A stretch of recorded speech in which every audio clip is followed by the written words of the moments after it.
বাঁকুড়ায় বিজেপি কর্মী দাদাকে খুনের অভিযোগ, প্রতিবাদে বিক্ষোভ। দুই তৃণমূল কর্মীর বিরুদ্ধে বিজেপি কর্মী দাদাকে পিটিয়ে খুনের অভিযোগ। বাঁকুড়া পুলিশ সুপারের অফিসের সামনে ধর্নায় বিজেপি সাংসদ সৌমিত্র খা। পিন্টু রায় নামে অভিযুক্ত এক তৃণমূল কর্মীকে গ্রেপ্তার করেছে ইন্দাস থানা। ইন্দাসে গতকাল বিজেপি কর্মীর দাদা সুজয় রংকে বেধড়ক মারধর করা হয় অভিযোগ পরিবারের। নয়ন রায় ও পিন্টু রায় নামে দুই তৃণমূল কর্মীর বিরুদ্ধে মারধরের অভিযোগ। এলাকাবাসী ঘটনাস্থলে ছুটে এলে পালায় দুই অভিযুক্ত। আক্রান্ত সুজয়কে ইন্দাস ব্লক প্রাথমিক স্বাস্থ্য কেন্দ্রে নিয়ে যাওয়া হলে মৃত বলে ঘোষণা করা হয়। ঘটনায় খুনের অভিযোগ দায়ের পরিবারের। খুনের অভিযোগ অস্বীকার করেছে তৃণমূল। এটি কোনো রাজনৈতিক ঘটনা নয়, দাবি তৃণমূলের জেলা সভাপতি। এই মুহূর্তে বাগনানের শুভেন্দু অধিকারী কি বলছেন শুনবো। এই ছোকরাকে শেষ করে দিতে হবে বলেছিল, বাড়ি থেকে বেরোলেই পাটা কেটে দিতে হবে যাতে বেরোতে না পারে, হাঁটতে না পারে। আজকে তারা আছে। বিনয় বাবু মারা গেছেন, জীবিত অবস্থায় সিপিএম গেছে, দেখে গেছেন। লক্ষণ বাবু আজ ইতিহাস। কোথায় সুশান্ত ঘোষ? তার টিকি নেই, দেখা পাওয়া যায় না। এই পাশেই গোঘাট, অভয় ঘোষ এক বড় গুন্ডা, অনিল বসু এক বড় গুন্ডা, আরামবাগের মোজাম্মেল বড় গুন্ডা। এখানকার হান্নান সাহেবও কম যেতেন না। আর ওদিকে আরেক আমতাতে প্রত্যুষ মুখার্জিও কম যেতেন না গোলমালে। আমি জানি, আমি ছাত্র রাজনীতিকে লড়েছি। এসব নাবালক, এরা আমার কাছে নাবালক। এইসব আওয়াজ পাওয়া দিয়ে কোন লাভ নেই। মুসলমানের ভোট পান আর ভোট চুরি করেন বলে এমএলএ হন। আপনারা হিন্দুরা যদি এক হন না, এ উড়ে চলে যাবে। এখানে তো 75% হিন্দু আছে বাগনানে, তাই তো? না 70%?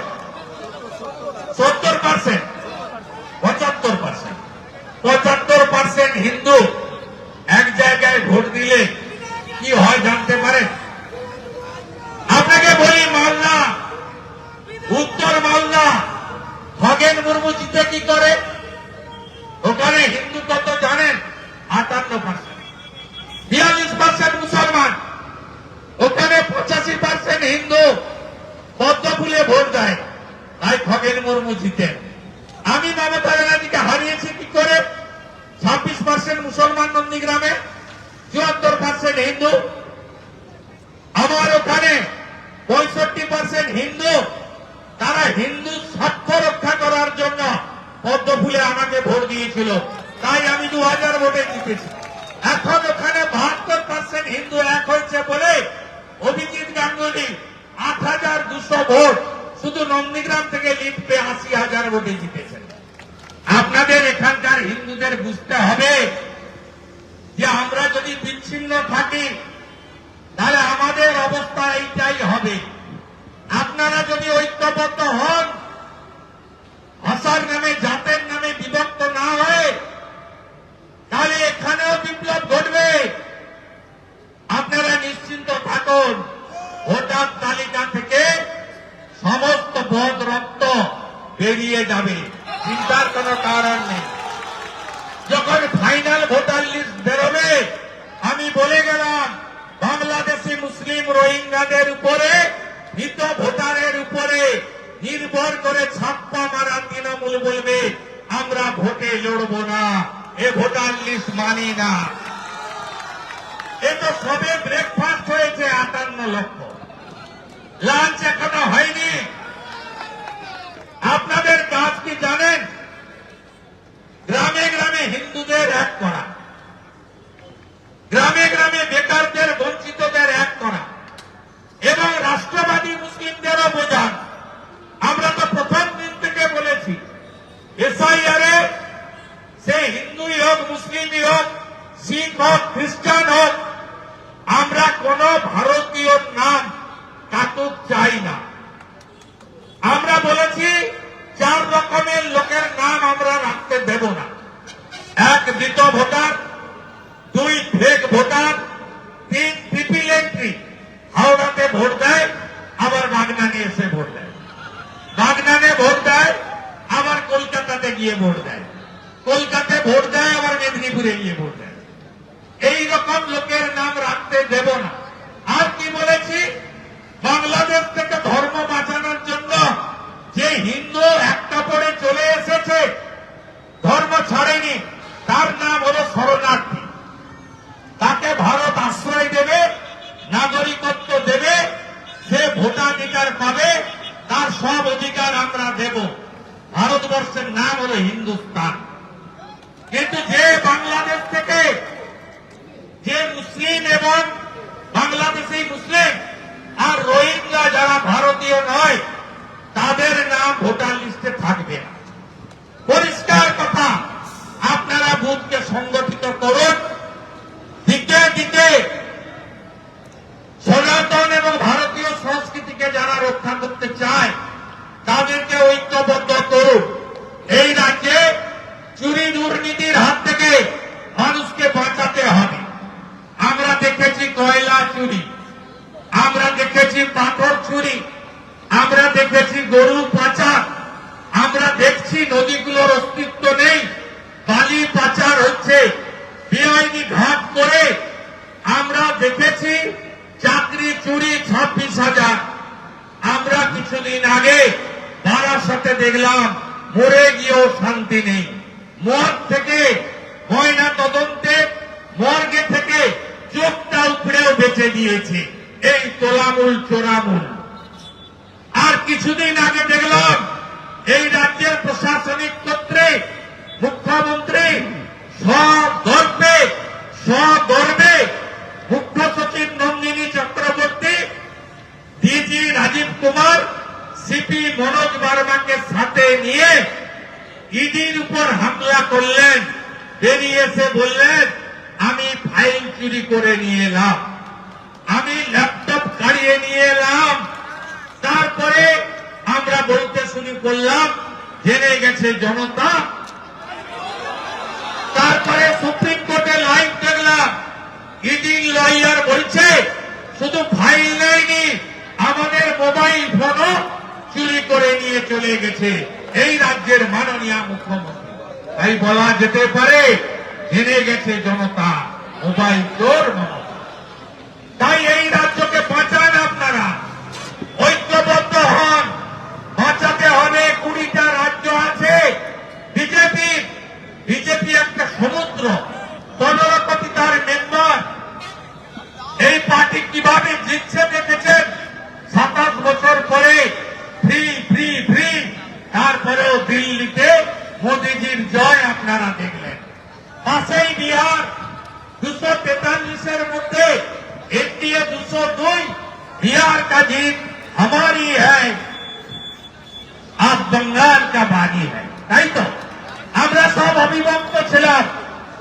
উড়িষ্যার একটা বড় অংশ, আমাদের বিহার, আজকের ঝাড়খণ্ড, আসামের একটা অংশ, বড় অংশ নিয়ে আমরা অনেক অবিভক্ত বঙ্গ ছিলাম। 24 সালে লোকসভা ভোটের সঙ্গে উড়িষ্যার ভোট হল। উড়িষ্যার নাম কি? কলিঙ্গ। ওখানে পুরী ধাম আছে, জয় জগন্নাথ।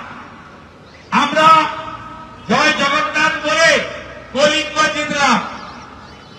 25-এ ভোট হলো কোথায়? বঙ্গে, ওর অঙ্গে। বিহারকে আমরা অঙ্গ বলি। সেখানে সীতা মাইয়া কি জয় বলে আমরা অঙ্গ জিতলাম। আর এবারে জয় মা কালী বলে হরে কৃষ্ণ মন্ত্রের সাথে গৌর নিতাই প্রেমানন্দের নাম নিয়ে হরিবোল বলে মা দুর্গাকে স্মরণ করে, মা চণ্ডীকে স্মরণ করে, মা মনসাকে স্মরণ করে হর হর মহাদেব বলে এবারে বঙ্গ জিততে হবে। অঙ্গ কলিঙ্গ, অঙ্গ বঙ্গ, অঙ্গ বঙ্গ কলিঙ্গ, বিদ্য সম্পূর্ণ করতে হবে। এই বাংলার হিত গৌরব ফিরাতে হবে। চিন্তা করবেন না, বিজেপি সরকারে যেদিন আসবে তার পরের দিনই আয়ুষ্মান ভারত চালু হবে। 5 লক্ষ টাকা পর্যন্ত ফ্রি চিকিৎসা মুখ্যমন্ত্রী চালু করতে দেয়নি। চিন্তা করবেন না, বিশ্বকর্মা যোজনা চালু হয়ে যাবে। 8 লাখ ফর্ম পড়ে আছে। চিন্তা করবেন না। পিএম কিষাণ ফসল নিধি যোজনা, পিএম কিষাণ সম্মান নিধি যোজনা, পিএম ক্রপ ইন্স্যুরেন্স যোজনা থেকে শুরু করে যে কর্মসূচিগুলো চালু করতে দেয়নি এই সরকার, আমরা চালু করব। কর্মচারীদের কেন্দ্রীয় হারে দিয়ে, পেনশনারদের দিয়ে সহ ভারতীয় জনতা পার্টি এই কাজগুলো করবে। আমার মাতৃশক্তি, আমার নারী শক্তি, আমার দেবী শক্তি, আপনারা একদম চিন্তা করবেন না। শিক্ষিতরা চাকরি তো পাবেই। ভারতীয় জনতা পার্টির যে সরকার আছে, উড়িষ্যাতে আমরা বছরে মহিলা স্বনির্ভর করার জন্য এককালীন 50,000 টাকা একবার দিই। মহিলাদের 50,000 টাকা মাসে ভাগ করুন, কত হয়? চলুন মধ্যপ্রদেশ লাডলি বহিন যোজনা 2,500 টাকা মাসে। চলুন আসামে বিজেপি সরকার 3,000 টাকা মাসে।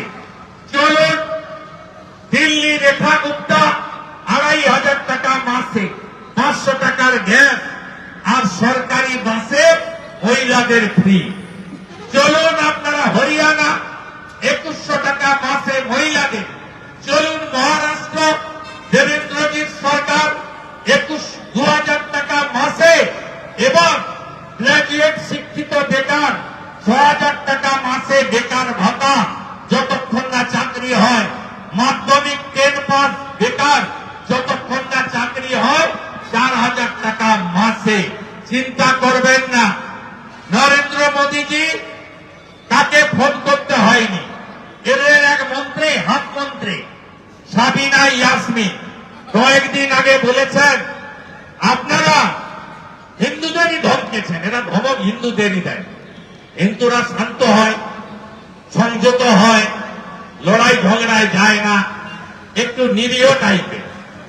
হিন্দুদের বলছে যে তোমরা মুখ্যমন্ত্রীকে বলতে ফোন না করলে তোমাদের বাড়ি হবে না।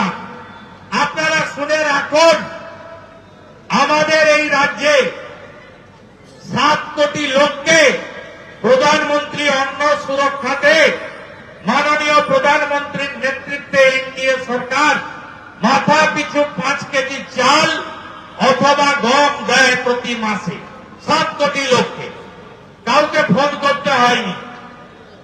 এই রাজ্যে 1,29,00,000 মা বোন দিদি উজালা 1, উজালা 2 গ্যাস পান 400 টাকা কম, 900 টাকার সিলিন্ডার 500 টাকাতে পায়। 1,29,00,000 মা বোন দিদি, কাউকে ফোন করতে হয়নি। এর মধ্যে হিন্দু আছে, মুসলমানও আছে, তৃণমূলও আছে, বিজেপিও আছে, সিপিএমও আছে, আইএসএফও আছে, খুচরা খাচরি কংগ্রেসও আছে। সবাই পাচ্ছে। আমরা কাউকে জিনিস করি না। সরকার মানে for the people, by the people, of the party people. আর এদের সরকার মানে for the PC, by the PC, of the PC. ABP Ananda এগিয়ে থাকে, এগিয়ে রাখে।